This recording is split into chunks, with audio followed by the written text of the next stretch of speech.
Bien, esta es la última clase de la asignatura, consideraciones neurológicas del movimiento humano, cosas que volveremos, muchas de estas cosas las vamos a volver a ver en las 3 unidades que siguen conmigo. Estoy aquí en la playa, como ven, en la fondo de pantalla.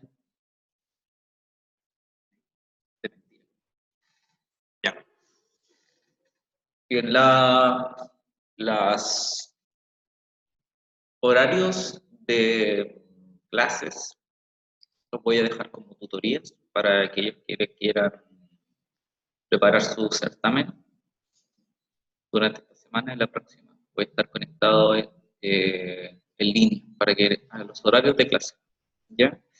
De cátedra, para aquellos que quieran preguntarme alguna cosa.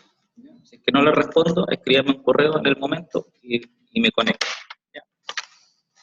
Eso. Bien. Consideraciones neurológicas entonces. Consideraciones neurológicas del movimiento humano. Nosotros tenemos un sistema nervioso que es el que controla nuestro cuerpo, sistema nervioso central, que baja, sistema nervioso periférico, que es el que controla una completa y complicada cadena de funciones que están llevadas a cabo. Muchas de estas son teorías, cómo se mueve el cuerpo humano, son teorías de control motor, de cómo esta estructura mecánica, cómo los nervios dispuestos geográficamente en el cuerpo se activan.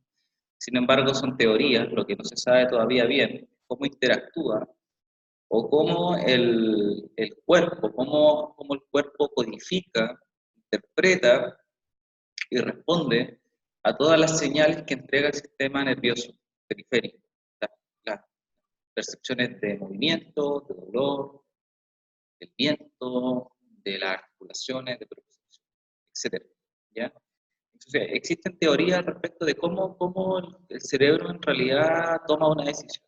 Ese aspecto específico del movimiento lo vamos a ver en biomecánica y control motor.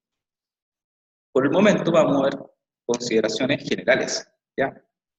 Lo primero que hay que decir que tenemos estas neuronas, que son la unidad funcional del sistema nervioso central, son entidades complejas que también son autónomas, como municipios, toman decisiones propias, pero también se tienen que articular con las comunas que están al lado. Son altamente irritables, es decir, que necesitan, ¿a qué me refiero a irritables? Necesitan un poquito de estimulación para expulsar la información. ¿Ya? Son como ese amigo o amiga que uno tiene que apretándolo un poco suelta la información. Ya acá pasa lo mismo. ¿Ya? Y por lo mismo lo hace ser altamente, lo hace tener una alta conductibilidad, o sea, conduce rápidamente y muy eficazmente la información que tiene que transmitir, información de todo tipo, ¿ya? Sabemos entonces que es un canal de información importante, es un puente de información, que tiene que ver con muchas cosas, con el dolor, y lo que no sabemos en el fondo. A ver, un poquito. Y entonces tenemos las neuronas motoras, y que son entidades complejas, autónomas, irritables, y tienen una alta conductividad. La unidad motora, por su parte, es la unión neuromuscular, como veíamos en la clase anterior, ya que está en contacto con el espacio cinético del músculo. ¿Ya? Hay una relación aquí, entonces, entre las neuronas que tienen vecindad, trabajan en conjunto, ya que son las que proporcionan el estímulo al músculo. Vamos a ver en esta diapositiva más adelante que hay diferentes formas de activar un músculo que dependen del timing también, o sea, de qué momento se activa, dependen de la frecuencia, la cantidad de repetición del estímulo, la intensidad, es decir, qué tan prolongado sea esta frecuencia, y hay otras variables. ¿Ya? Entonces hay una relación de inervación aquí entre que cuando nosotros tenemos un área pequeña o nervios pequeños, tenemos un control fino. Y cuando tenemos áreas grandes, tenemos controles brutos. Por ejemplo, la musculatura suboccipital, que son músculos pequeñitos, que son los que ajustan la cabeza, tiene una relación aproximadamente de, no recuerdo bien, como 36 gramos de uso muscular por centímetro cuadrado, algo así. ¿ya? En cambio, el cuádriceps, que es un músculo 100 veces más grande, tiene una relación de 8 o 3 musculares por gramo. Entonces, mientras más fino y más específico, mayor cantidad de nervios vamos a tener, ¿ya? Nosotros tenemos un pool entonces de unidades motoras, un conjunto de unidades motoras, ¿ya?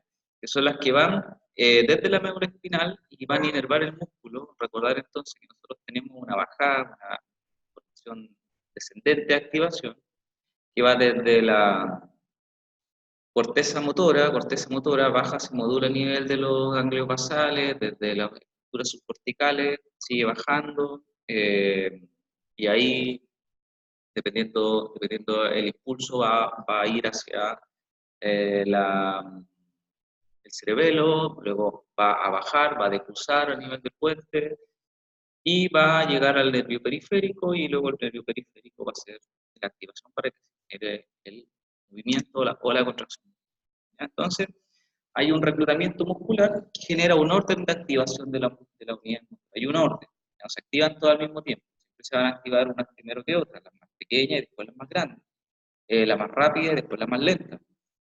Así va a ser el orden de activación. Va a depender entonces.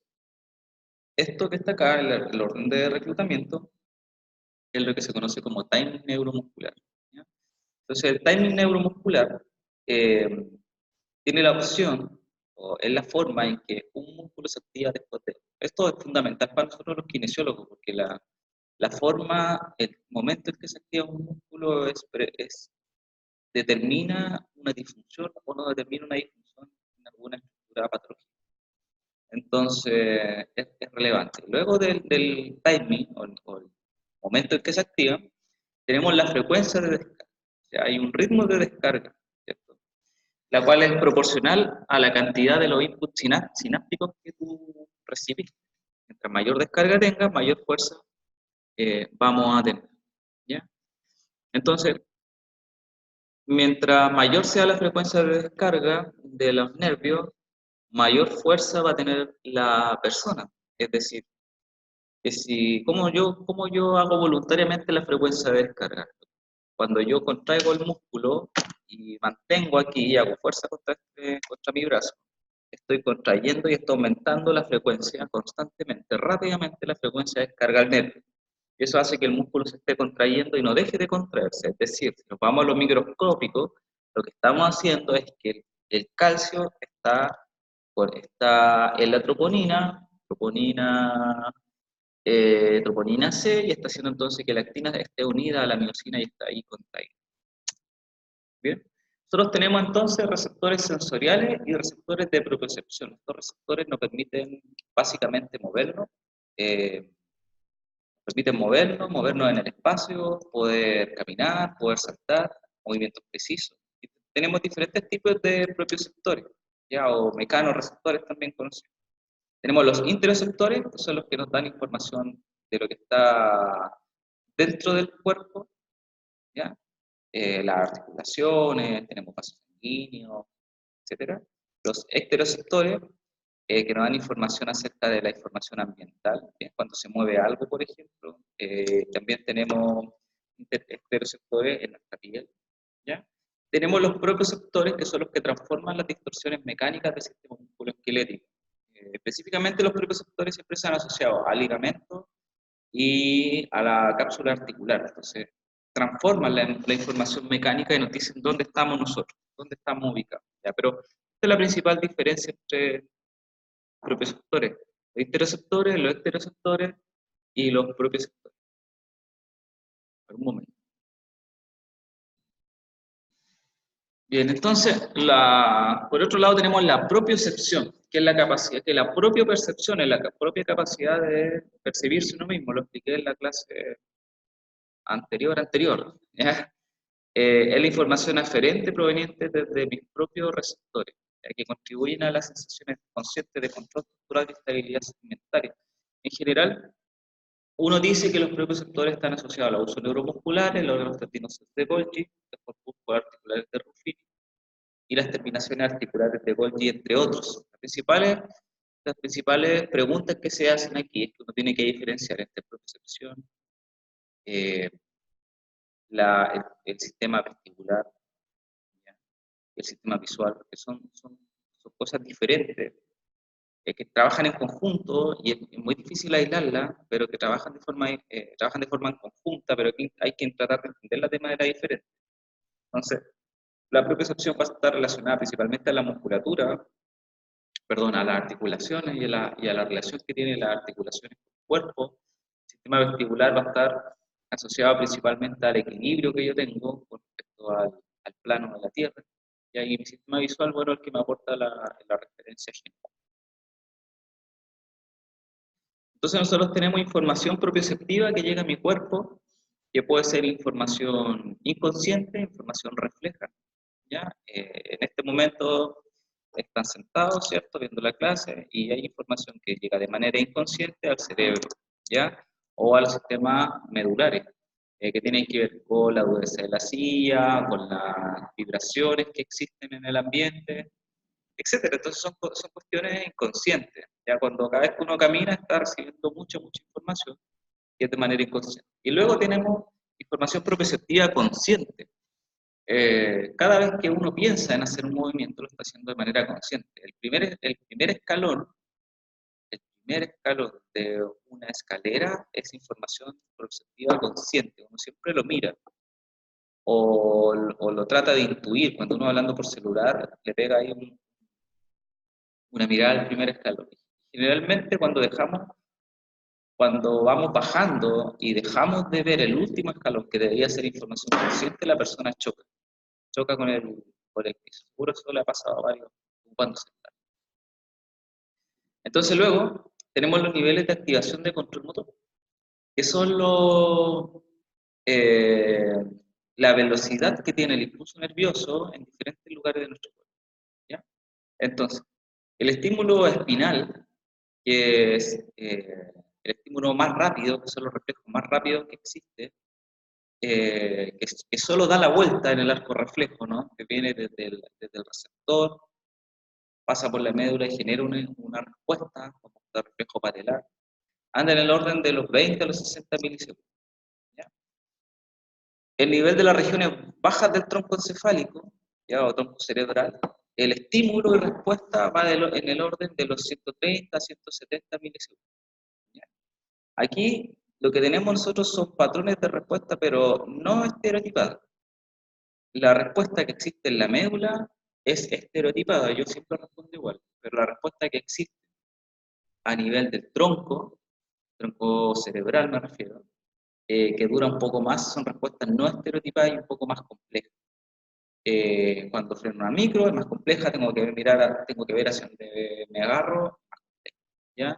Sí, sí, ese tipo de respuestas que no son pensadas, que son rápidas, pero que no son estereotipadas. Finalmente, tenemos un nivel más alto, que demora más tiempo porque hay un procesamiento de información, que es el que va desde el sistema periférico hasta la corteza cerebral, donde la creación de estos comandos de movimiento demora entre 220 a 360 milisegundos. ¿Ya? O sea que mientras más pensada sea la respuesta, más tiempo va a demorar en ser esta respuesta. ¿Bien? Hay toda una cierta cantidad impresionante de teorías de control motor que vamos a ver después de nosotros cómo afectan un montón de variables a estas respuestas que estamos viendo ahora, como son el aprendizaje de alguna actividad. Si yo me entreno en mejorar la velocidad, voy a mejorar mucho. Si hay alguna condición que me esté siendo desfavorable, aunque yo sea campeón mundial, estas velocidades pueden bajar. No sé, tengo hambre, que apareció una luz, que justo a tu sujeto le gustó una niña antes de competir, y todo eso puede alterar los niveles de velocidad de control. Entonces existe un feedback, existen dos condiciones que hacen que el cuerpo no esté siempre aprendiendo, porque eso sería demasiado lento y demasiado desgastante para el cuerpo humano. Existe una condición de feedback y una condición de feedback. La condición de feedback es un circuito que ya está aprendido, por lo cual, por ejemplo, yo voy a abrir la puerta y mi cuerpo ya sabe que yo tengo que doblarla allá, doblar las manillas y abrir. El feedback es información que El cuerpo sabe que le tiene que entrar para poder dar una respuesta. Eso es feedback. Y el feed forward es una respuesta, perdón, estoy al revés. El feed forward es una respuesta anticipada al estímulo, ¿ya? Eso sí, es la respuesta anticipatoria. Y el feedback es la respuesta que yo estoy aprendiendo. Bien. Entonces, ¿cómo responde el nervio desde la biomecánica? Es decir, primero que el nervio es altamente difícil, es una estructura súper difícil de manejar kinésicamente, muy irritable, es muy dolorosa, es muy difícil de cuantificar también su nivel de lesión para nosotros así a simple vista, y hay que tratarla con mucho cuidado. El nervio es como un tallarín, si yo pudiera, ustedes no tuviera una anatomía, es como verdaderamente como un tallarín. ¿Cómo hay que ver, cómo hay que imaginarse el nervio? El nervio soporta mejor las cargas tensiles que las cargas compresivas. Si tú comprimes el nervio, lo vas a dañar, ¿ya?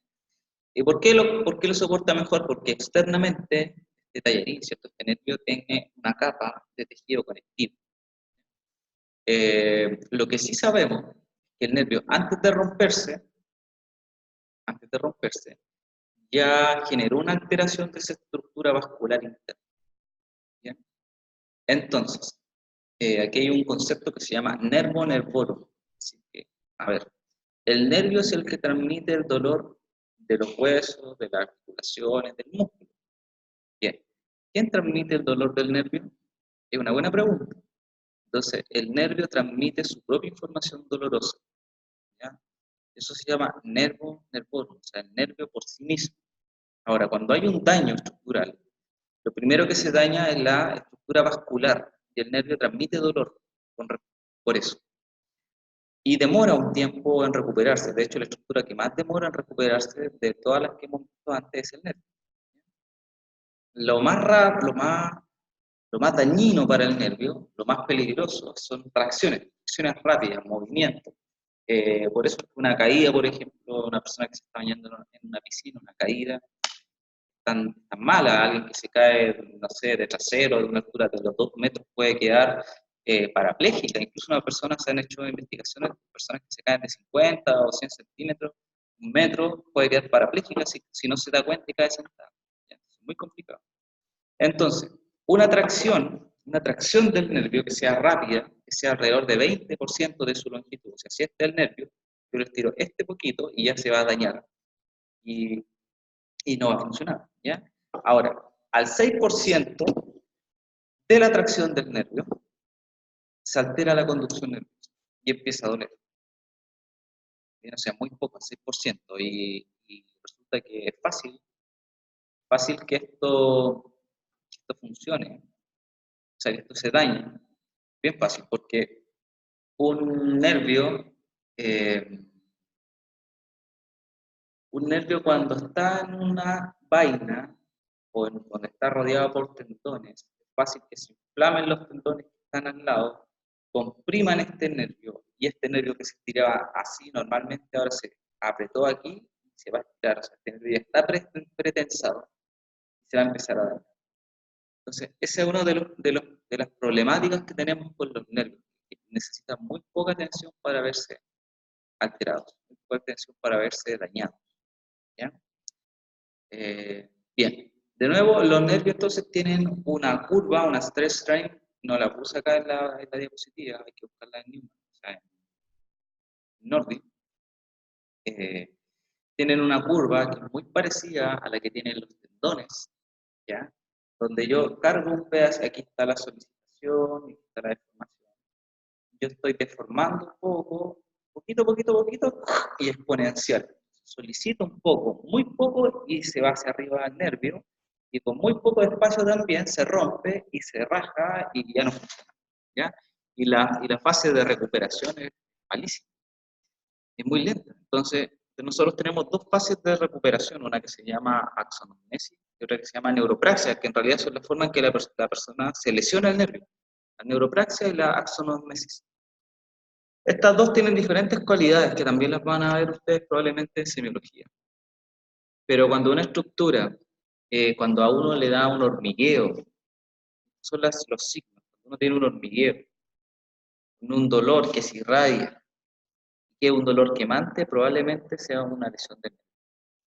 Cuando pasa esto, entonces hay que tener cuidado porque si una persona, por hacerla mejor, empieza a estirar, probablemente lo que ya está pasando es que ese nervio ya está comprimido. Y si yo empiezo a estirar, estirar, estirar, ese nervio se va a apretar, como lo que pasa en el túnel carpiano. Pero puede pasar en el túnel carpiano, puede pasar en el codo, puede pasar en el hombro, puede pasar en la cadera, puede pasar en el tobillo, en cualquier parte. En la columna pasa siempre. Así que hay que tener ojo. Una de las principales recomendaciones entonces para los colegas nuevos, cuando se encuentran con una lesión de nervio, la deriven automáticamente a un traumatólogo, a un especialista, ojalá, y que él resuelva. ¿Bien? Eso. Bueno, esta es la última clase. Como le decía, voy a ocupar las clases o los horarios de las clases que quedan el día lunes para hacer reforzamiento de esta materia que quiera previo al certamen. Ya el práctico esta semana lo tenemos, terminamos con los prácticos porque ya terminé toda la materia. Bueno, adiós. Chao, don Elvis, esté muy bien, cuídese el resto de la gente, éxito. Voy a cerrar.